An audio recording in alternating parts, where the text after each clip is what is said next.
మనము దాంపత్య జీవితంలో ఒడిదొడుకులు ఎదుర్కొన్నప్పుడు ఈ యొక్క రెమెడీని పాటిస్తూ ఈ యొక్క మంత్ర ఉచ్చారణ చేయండి. మీ దాంపత్యం సుటుంది.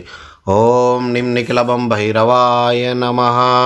గురుదేవుల ఆశీస్సులు అందరికీ ఉండాలి.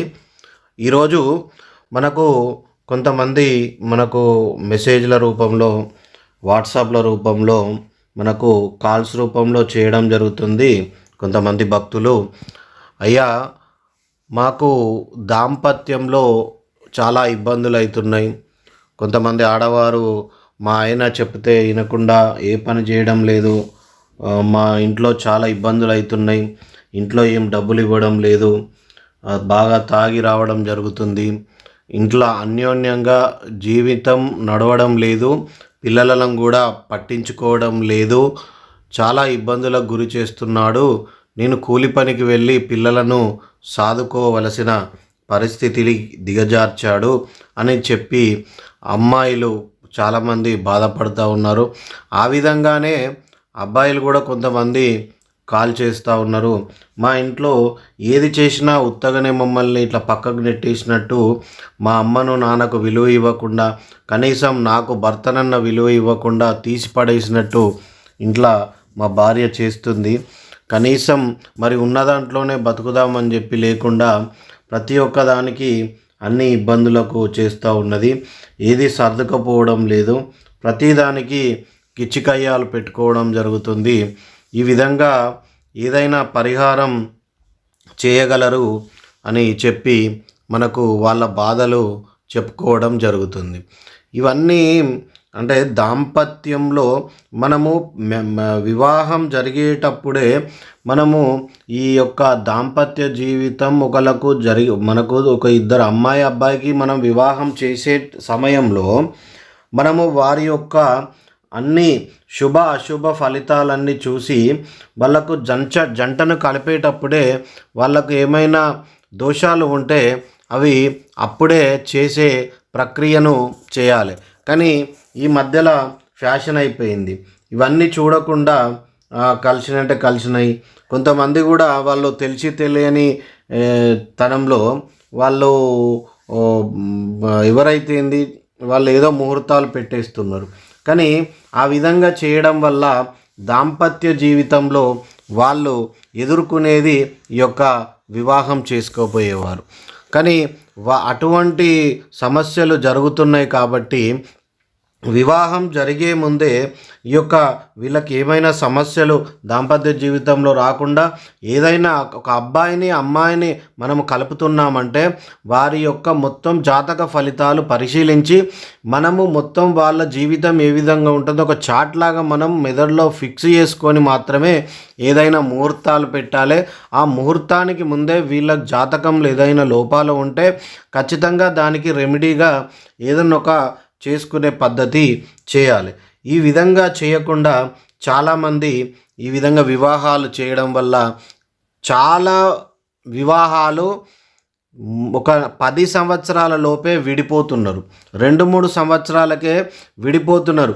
ఇదివరకు మనకు కుటుంబాలన్నీ కలయికతో ఉమ్మడి కుటుంబంలో జీవించే వారిని కాబట్టి మనకు ఏదైనా చిన్న చిన్న పొరపచ్చాలు జరిగినా ఆ యొక్క ఇంట్లో ఉన్న పెద్దవారి ద్వారా ఆ యొక్క పొరపచ్చాలను లోపటినే మాట్లాడుకొని అవి అక్కడితో ఒడిసిపోయేటి, అవి దూరం దాకా రాకపోయేటి. ఈ మధ్యలో చిన్న చిన్న విషయాలకు కూడా భార్యాభర్తల మధ్య మనస్పర్ధలు వస్తే దీనిలో తల్లులు దూరుతున్నారు. ముఖ్యంగా తల్లుల పాత్ర భయంకరంగా తయారైంది. వాళ్ళు ఒక బిడ్డను మరి భర్త దగ్గరికి ఏ విధంగా పంపాలి, భర్తే జీవితం అని చెప్పేది మర్చిపోయి వాళ్ళు ఏమైనా చిన్న చిన్న ఇబ్బందులు అయినా కానీ వీళ్ళే తప్పు చేస్తున్నారు. అంటే వాళ్ళను విడగొట్టడానికి వీళ్ళ అహంభావంతో చేసే పనులు అక్కడ వాళ్ళ దాంపత్య జీవితంలో ఇబ్బందులు ఎదురవుతున్నాయి. ఇలా ఆ తల్లిదండ్రులు మానుకోవాలి అని చెప్పి మొదట వాళ్ళకు ఒకటి హెచ్చరిక అని కాదు, ఇది వాళ్ళకు ఖచ్చితంగా హెచ్చరికనే చేయడం జరుగుతుంది. ఎందుకంటే 10 మందిలో పడ్డాక ఎవరైనా కలిసి ఉండడం కష్టం. అందుకనే ఏమున్నా కానీ వాళ్ళ తల్లిదండ్రులు మీ తల్లిదండ్రులు ఇద్దరు అంత దూరం వరకే పోవాలి. ముఖ్యంగా దంపతులు ఎవరైనా కానీ వారికి సంబంధించినవి వారి మధ్యలోనే అయిపోయేటట్టు ఏది జరిగినా ఒకరిని ఒకరు అర్థం చేసుకొని ఈ విధంగా ముందుకు సాగాలి తప్ప ఈ విధంగా దీన్ని తెగేదాకా లాగితే ఏమవుతుంది, తెగిపోతుంది. తెగినాక దాన్ని ముడేస్తే అది ముడిలానే కనిపిస్తుంది తప్ప అది ఎప్పటికీ ఒక దారంలాగా కనిపించదు. అందుకనే ఎవరైనా కానీ తెగేదాకా లాగకుండా చిన్న చిన్న విషయాలను సర్దుకుపోవాలి. ముఖ్యంగా ఆర్థికంగా ఉండే విషయాల ద్వారానే భార్యాభర్తల వద్ద మనస్పర్ధలు ఎక్కువగా రావడం జరుగుతుంది. కొద్దిగా ఇబ్బందులు అయినప్పుడు ఒకరినొకరు సర్దిపుంచుకుంటూ ముందుకు సాగాలి. అంతే తప్ప ఈ విధంగా ఒకరి మీద ఒకరికి అహంభావంతో ఈర్ష్యా ద్వేషాలతోటి రగిలిపోతూ ఈ విధంగా పెద్దల మీద పడి అది కోర్టుల ద్వారా వెళ్ళి చివరికి విడిపోయే పరిస్థితిని ఏర్పడుతూ ఉన్నారు. ఈ విధంగా కోర్టులో విడిపోయినాగా నవ్వుకుంటున్నారా, లేదు భరణం రాలేదని చెప్పి అట్లా మళ్ళీ కేసులలో లేచి అమ్మాయిని అబ్బాయి ఇబ్బందులు పెట్టుకోవడం, ఈ విధంగా జీవితం కొనసాగుతుంది. కాబట్టి వివాహం జరిగేటప్పుడే ఆ యొక్క నిశ్చయించే పెద్దలు ముహూర్తాలు పెట్టేవాళ్ళు ఖచ్చితంగా వీళ్ళ యొక్క జాతకం చార్టును మొత్తం చూసి ఏదైనా చిన్న చిన్న రెమెడీలు ఉంటే వాళ్ళకు చేపించి వివాహం చేపించాలి. అది మనం పాటించాలి. ఇది అన్యదా భావించవద్దు. ఎందుకంటే నేటి సమాజంలో మనకు ఉమ్మడి కుటుంబాలు ఉన్నప్పుడు మనకు 100%లో ఒక 5% కూడా వివాహాలు చెడిపోయేటి కావు. అటువంటిది ఇప్పుడు 95% వివాహాలు చెడిపోవడానికి అవకాశాలు ఎక్కువగా ఉన్నాయి. అందుకనే దాంపత్య జీవితంలో ముఖ్యంగా ఈ దంపతుల విషయంలో ఇప్పుడు జాబులు చేసుకుంటున్నారు కాబట్టి ఒకరికంటే ఒకరికి జీతాలు ఎక్కువ అని చెప్పి అహంభావంతో కూడా వాళ్ళు ప్రవర్తిస్తున్నారు. కాబట్టి వచ్చేదే డబ్బుల దగ్గర. కాబట్టి ఈ విషయంలో చక్కగా జాగ్రత్తలు దంపతులు తీసుకోవాలి. పెద్దలు కూడా తలకాయలు దూర్చి దంపతులను విడగొట్టకుండా కలిపే ప్రయత్నాలు చేయాలి. ఇటువంటి పనులు మానుకోవాలని చెప్పి మళ్ళీ ఒకసారి చెబుతూ ఈ యొక్క దంపతులు ఏ విధంగానైనా జీవితంలో ముందుకు సాగాలి, వాళ్ళ మధ్యలో అన్యోన్యత అనేది పెరగాలి అంటే మనము ఇక్కడ కొన్ని రెమెడీలు చెప్పడం జరుగుతుంది.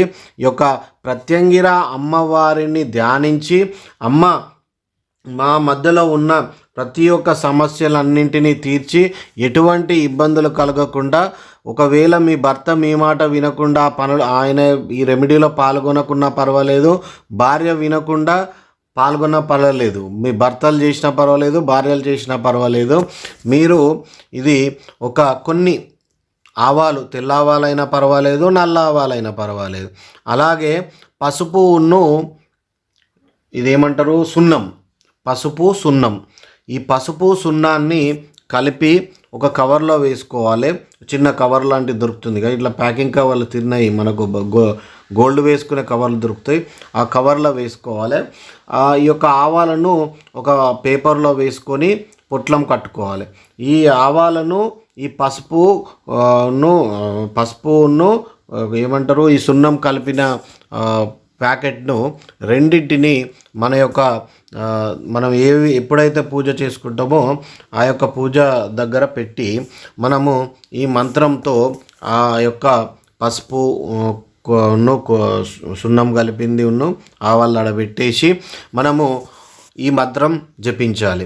ఓం హ్రీం హ్రీం వరవర దాంపత్యస్య హ్రీం హ్రీం ఓం ఓం హ్రీం హ్రీం వరవర దాంపత్యస్య హ్రీం హ్రీం ఓం ఓం హ్రీం హ్రీం వరవర దాంపత్యస్య హ్రీం హ్రీం ఓం. ఈ మంత్రాన్ని మనము 14 సార్లు జపించి ఆ యొక్క మనం ఇది ఉదయం పూటనైనా సాయంత్రం పూటైనా మనం దీపం ముట్టించుకొని ఈ మంత్రం జపించి ఆ ఆవాలను మనము ఆ పసుపు సున్నం కలిపిన 2 ప్యాకెట్లను మనం పడుకునేది అది బెడ్డులో దిండు కింద అయినా పర్వాలేదు, మనం సాపలా పండుకుంటే మనం ఎక్కడ పడుకుంటే మన తలగడకు కింద ఒక చెద్దరు మనం మడత పెట్టుకుంటామమ్మా, దాని కింద చాప కింద పెట్టేయాలి. మనం బెడ్లో పండుకుంటే బెడ్ మనం తలగడ ఉండేది దంపతులు ఇద్దరికి దాని కింద పెట్టుకోవాలి. అంటే ఒకవేళ దంపతులలో భర్త వినకపోయినా భార్య వినకపోయినా ఎవరో ఒకరు చేసినా ఫలితం ఉంటుంది. ఈ విధంగా మీరు మనం 23 రోజులు ఖచ్చితంగా చేయాలి. 23 నుంచి వెళ్ళి 40 రోజుల మధ్యలో అంటే మండల కాలం వరకు చేస్తే మీకు ఒకటేసారి తగ్గుతాయని చెప్పి మీరు వీటిని అనుకోవద్దు.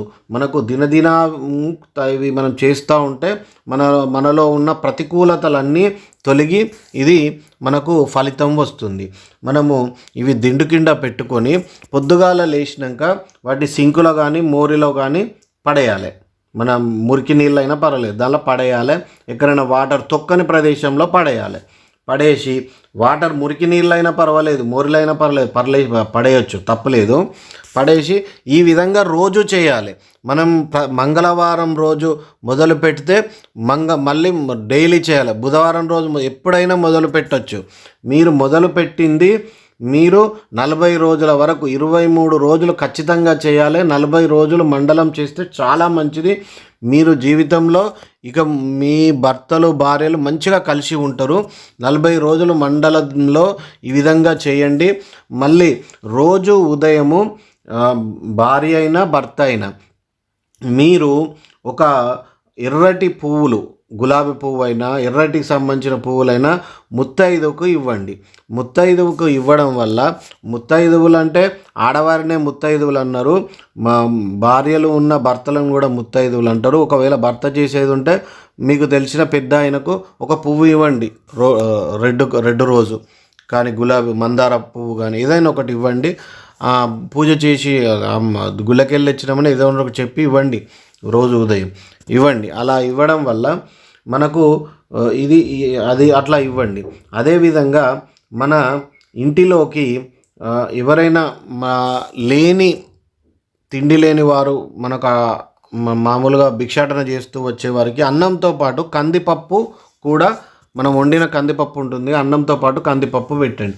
ఒకవేళ ఈ విధంగా కాకుండా కానీ మనం దేవాలయంలో కందిపప్పును ఆ యొక్క నివేదనలో వేయమని చెప్పి పంతులకు దానం ఇవ్వండి. 3 కిలోలు ఇవ్వండి, 3 కిలోలు ఇవ్వండి. ఈ విధంగా మీరు లేకపోతే అన్నదానాలు జరుగుతూ ఉంటాయి. ఏది పేద పిల్లలకు, ఇప్పుడు ఎవరు లేని పిల్లలకు అనాథాశ్రమాలు ఉంటాయి. ఆ ఎవరు లేని పెద్దవాళ్ళు ఉంటారు కదా, అనాథాశ్రమాలు ఉంటాయి. అనాథాశ్రమంలో పోయి మీకు తోచినంత కందిపప్పును మీకు వీలైనప్పుడల్లా అక్కడ ఇచ్చి వస్తూ ఉండండి. ఇది మనం దినం ఇలా చేసుకుంటూ పోతే ఖచ్చితంగా ఫలితం వస్తుంది. మీరు జీవితంలో భార్యాభర్తల మధ్య గొడవలు జరగవు, అన్యోన్యంగా మీ జీవితం ముందుకు సాగుతుంది. ఈ యొక్క వీడియో చూసి వెళ్ళకుండా ఖచ్చితంగా లైక్ చేయండి, షేర్ చేయండి, సబ్స్క్రైబ్ చేయడం మర్చిపోకండి. సబ్స్క్రైబ్ చేస్తలేరు, సబ్స్క్రైబ్ చేయండి. సబ్స్క్రైబ్ చేస్తేనే ఇంకా 10 మందికి తెలుస్తుంది. కాబట్టి జై ప్రత్యంగిరా మాత, జై ప్రత్యంగిరా మాత. శ్రీ ప్రత్యంగిర భైరవ సహిత శివశక్తి దేవాలయం యొక్క మనము ప్రత్యంగిర అమ్మవారి పాట చేయడం జరుగుతుంది. దీనిలో ఎవరైనా కాంట్రిబ్యూట్ చేసే భక్తులు అమ్మవారి తరపున మనం పాట చేస్తున్నాం కాబట్టి కాంట్రిబ్యూట్ చేసేవారు మన యొక్క వాట్సాప్ నంబర్ 8519863863కి మీ యొక్క డీటెయిల్స్ వాట్సాప్ చేయండి. మనము ఆ యొక్క లింక్ పంపిస్తాం. దాని ద్వారా మీరు ఎంతో కొంత తోచింది మీరు పంపివ్వగలరు. జై ప్రత్యంగిర మాత.